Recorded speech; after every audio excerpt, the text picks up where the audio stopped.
So we designed the SL07 Pinnacle Light to be very similar. All the internals are the same as the 07, but it just gives our clients another choice in path light designs. After all, path lights are the one fixture that are seen. So a couple choices are nice to have for our clients. Key features on this product, we use the virgin brass, which is just more pure, heavier duty, lasts longer.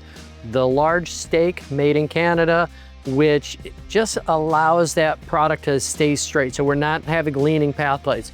It's a wider path light than what you see. I always say it's like building a deck out of a 6x6 post instead of 4x4 post. It's more robust. Once you guys get used to using a path light like this, they'll never want to go back to those skinny path lights. Bounce technology, high CRI, anti-glare guards, and just a beautiful fixture. If you're looking for a modern, elegant look in path lighting, the SL07 Pinnacle gives you that option and gives your customers a choice when it comes to path lighting.